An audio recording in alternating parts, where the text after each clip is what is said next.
I'm still trying to get over an upper respiratory infection, so if you'll bear with me a little bit. We'll tell you about a crazy event, and it all happened at the Shady Cove Bar and Grill on Highway 544, which is east of Haines City in the unincorporated area. It's about 5:12 in the afternoon. And Joshua Badillo, who's 31 years of age, comes into the bar. And inside the bar is a motorcycle gang group of a few people and some ladies, and they're minding their own business, having a few beers. They've apparently been at some kind of memorial ride earlier in the day. Joshua's been drinking. He comes up to them and begins to have a conversation. And from the conversation, an argument erupts. And so they quiet the argument down themselves. Joshua Badillo buys a round of beer for them. The argument's over with, and everybody goes along their way. A little while later, this group of folks, well, friends in the motorcycle gang, they go outside to the tiki bar. And so they're sitting around at a table.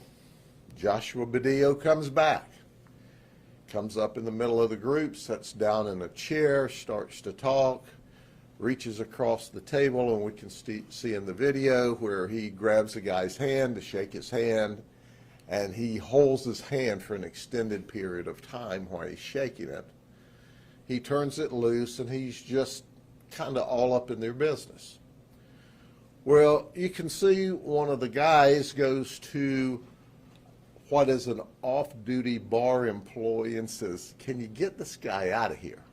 We want him away from us." So they go talk to him. One of the folks with the gang is a pretty good sized guy, and then you have the employee of the bar, and they get him finally moving. He's had quite a bit to drink, as you can tell by his body language. They come out of the tiki bar, which is kind of behind the bar, and they walk back through the bar into the parking lot out front. Next door is a convenience store. And you can tell through other video that they're having conversations and pointing at each other. And the particularly big guy, who turns out to be our victim number one, is kind of in his face, and they're telling him he needs to leave. He goes back toward his truck slowly and begrudgingly, with some people who he knows from the bar encouraging him to leave and to get in his truck. So they're kind of pushing him and encouraging him to go across the parking lot. When all of a sudden he turns and starts running past two people that are trying to get him into his vehicle.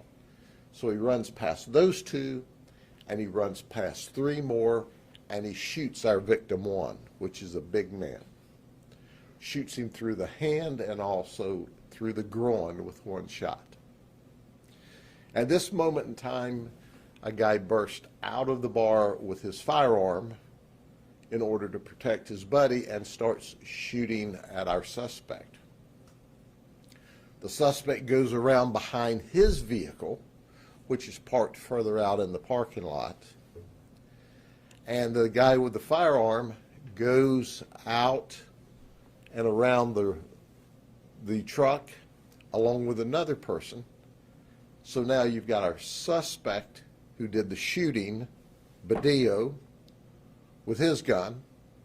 You've got the guy who came out of the bar, who is now going to be victim two. And he goes to the other side of the truck outside of the camera view, and immediately there's gunfight in the parking lot. You can tell by the body language of other people that are in camera view that they're scattering. Victim two is shot in the chest. He falls down. He gets back up and he staggers back toward the bar, where he once again falls. Our suspect, Joshua Badillo, now he gets in his vehicle and he says, "Feet, it's time to go." And off he takes off at a high rate of speed. He goes toward his home, which is probably 5 minutes away. Interestingly enough, he has a vehicle crash, so he's involved in a hit and run on the way to his home. Deputies are arriving, EMS is arriving, we gather information, it's no secret about who Joshua is, and we go to the house. We circle the house. It's in a very nice community.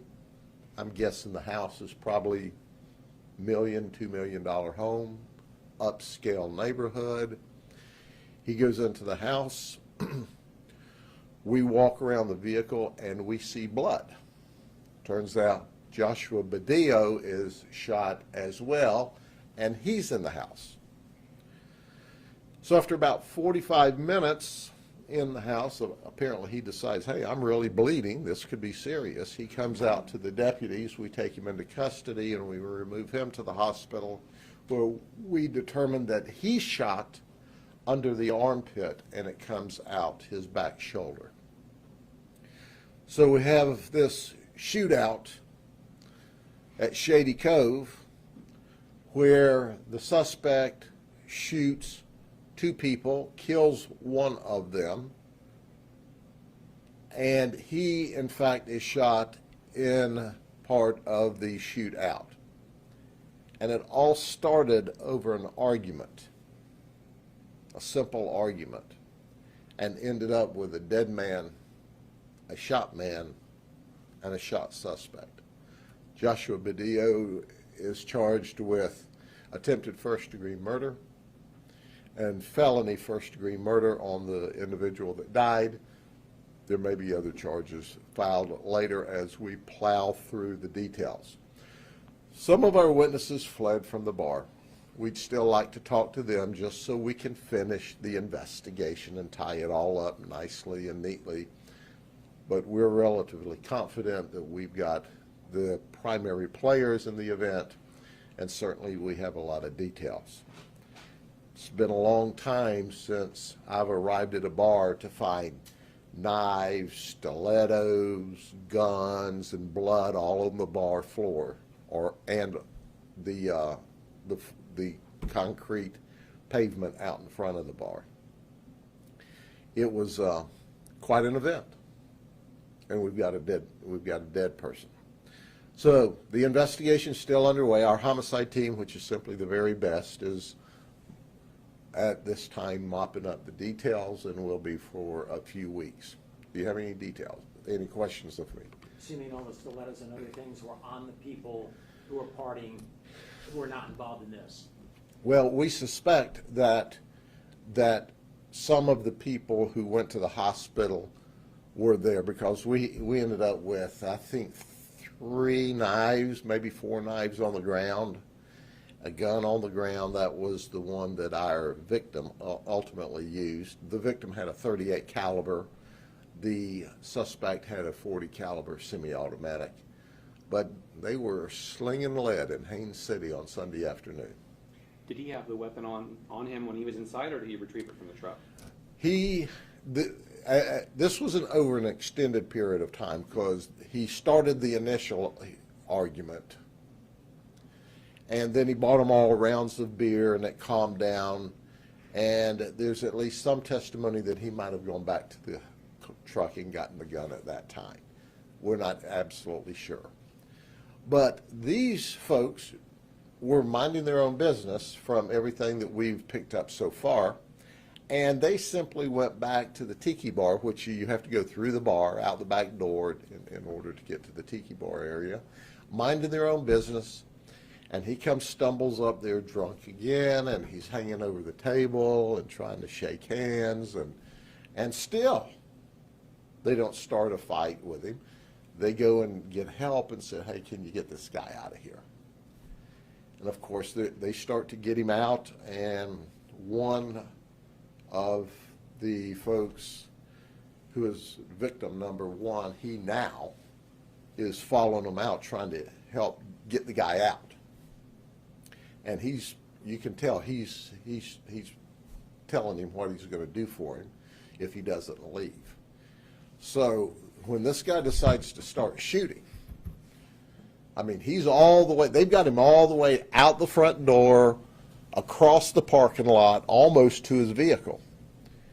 When he decides, it ain't going to be like that at all, and he runs past 5 people to shoot victim 1, back up near the front of the store. And then he goes back, and as he's going back toward his vehicle, that's when victim 2 ultimately runs out and is shooting at him with his .38. And then victim 2 is reloading in the parking lot and goes to the other side of the truck where they have shootout at the Sandy Cove Bar and Grill parking lot. And that's where victim 2 was shot and ultimately was transported to the hospital but died less than an hour later. And our victim, he leaves, he's involved in a hit and run. We catch him he lives there, but as I understand it, his parents' house in a very nice neighborhood.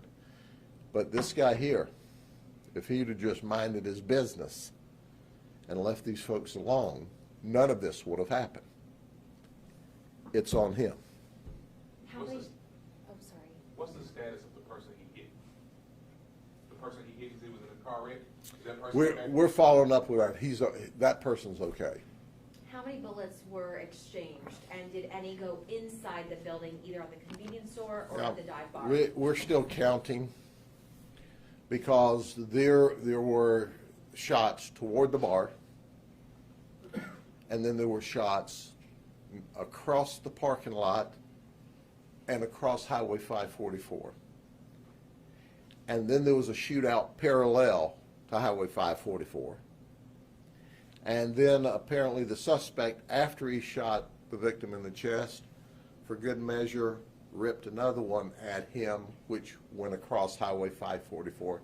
We can see where it skipped through the dirt. So we had a surreal life shootout for a few minutes. And we've got a dead person as a result of it. And this guy should spend the rest of his life in prison for his efforts. And it all would have been so easy if he'd have just minded his own business. But that's not always what drunks do. How about history? Does he have a history with you, or does he know you? He doesn't have a significant history. He's got some minor stuff, I believe, but not a significant history. Was the victim that died part of the motorcycle group? Yes, yes. And once again, they weren't being rowdy. They weren't out of control. They were minding their own business. And we got Joshua Badillo, who, he drank him some liquid courage and decided he'd march around like a banty rooster, and now we've clipped his wings and he's going to jail. The man who died was the one who was shot in the chest? Yes. So And he was one of the group. So we have a motorcycle gang. Could he be a motorcycle guy and be in a rival gang, and maybe that's what? No. So far, we don't see any gang affiliation with him. He did apparently recognize one of these other guys as being part of a former gang, and they've now gone to a new gang, but these guys weren't creating any trouble. Are you saying that he was part of a gang at one point? No, the other guy. Okay. He recognized one of the others as being a former gang member. At this point, we've not been able to document that he's part of any gang or ever has been. What gang are we talking about? Well, we don't like to give out their names because we don't like to market for them. Can we have the age of the victim who died? The victim, I think, was 54 or 56. 54, we'll get the details for you, but and it's sad. It should have never happened. But stupid is as stupid does. Sounds like he's lucky to be alive himself because he easily bled out. Well, he is. He's lucky. If the other guy had been a better shot, he would have been dead too. But the other guy was not a good shot, and ultimately he came out to protect his buddy, and he ended up dying. Victim 2 did. Okay, anything else? Thank you very much. Y'all have a good day, and we'll see you the next time somebody does something really stupid. Take care.